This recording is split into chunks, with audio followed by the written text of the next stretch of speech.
मेरे चैनल पर आप सभी दोस्तों का स्वागत है एक और नई जानकारी के लिए जो रामायण ग्रंथ से ली गई है। आपने कुंभकर्ण का नाम तो सुना ही होगा। वे बड़े शक्तिशाली, वीर, पराक्रमी और बुद्धिमान भी थे। लेकिन इतना सामर्थ्य होने के बावजूद भी भगवान ब्रह्मा के एक वरदान ने, जो उनके लिए अभिशाप बन गई, 6 महीने तक सोने पर मजबूर कर दिया। इस कारण वे केवल एक दिन जागते और फिर 6 महीने के लिए पुनः सो जाते थे। तो कैसा था यह वरदान, जानने के लिए चैनल पर बने रहिए और पूरा वीडियो बिना स्किप किए देखिए। कहानी शुरू करने से पहले आपसे अनुरोध है कि चैनल को सब्सक्राइब करके बेल की घंटी को दबा दीजिए। वीडियो अच्छी लगे तो लाइक करके दोस्तों के साथ शेयर कीजिए और कमेंट बॉक्स में अपने विचार भी जरूर लिखिए। तो आइए कहानी शुरू करते हैं।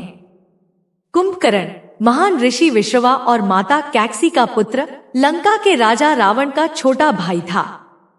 उसका बचपन से ही शरीर विशाल था और दिन प्रतिदिन सामान्य मनुष्यों के शरीर से बहुत बड़ा होता जा रहा था।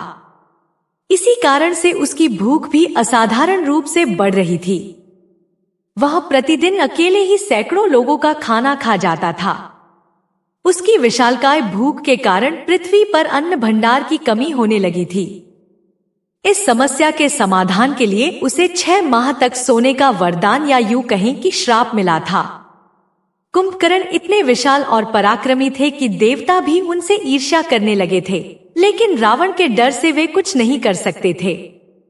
एक दिन कुंभकर्ण ने अपने दोनों भाइयों रावण और विभीषण के साथ मिलकर भगवान ब्रह्मा की कठोर तपस्या की।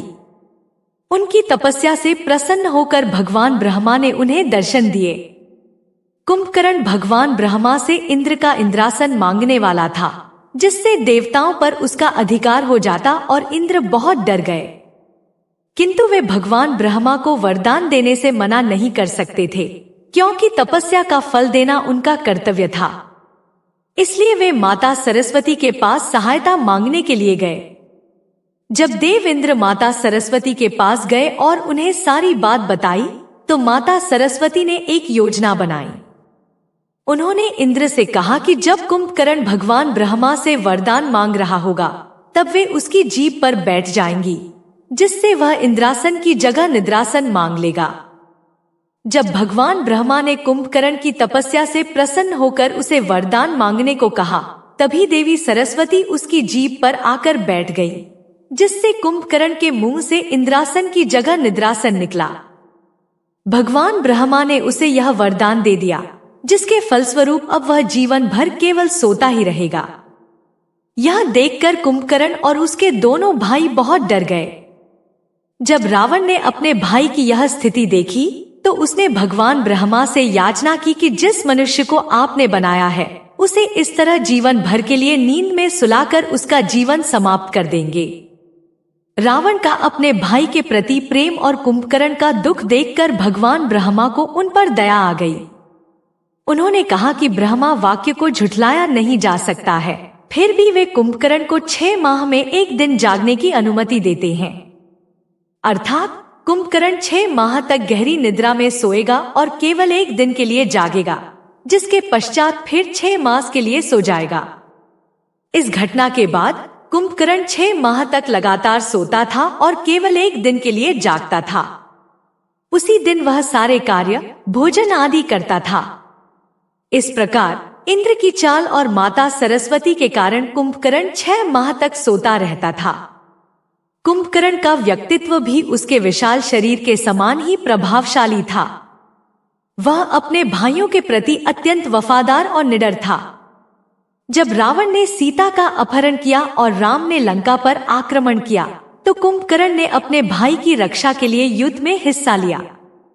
उसने राम की सेना के कई वानरों को परास्त किया और अपने विशालकाय शरीर और अपार शक्ति से उन्हें आतंकित कर दिया। राम के साथ युद्ध के दौरान कुंभकर्ण ने अपनी वीरता और निडरता का प्रदर्शन किया। उसने हनुमान और सुग्रीव के साथ भीषण युद्ध किया और सुग्रीव को बेहोश कर दिया।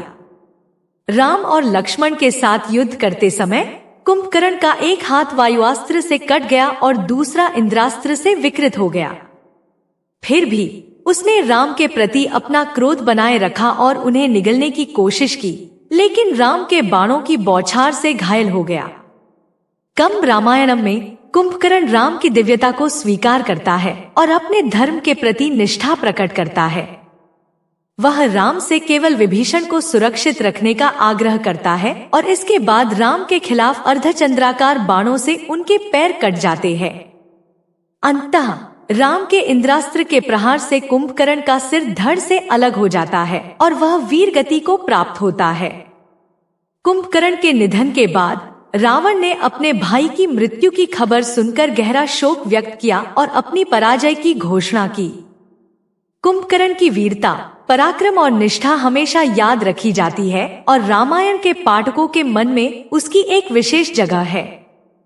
इस प्रकार कुंभकर्ण की कथा न केवल उसकी वीरता और बलिदान की गाथा है, बल्कि एक भाई के प्रति उसकी निष्ठा और प्रेम की भी अद्वितीय कहानी है।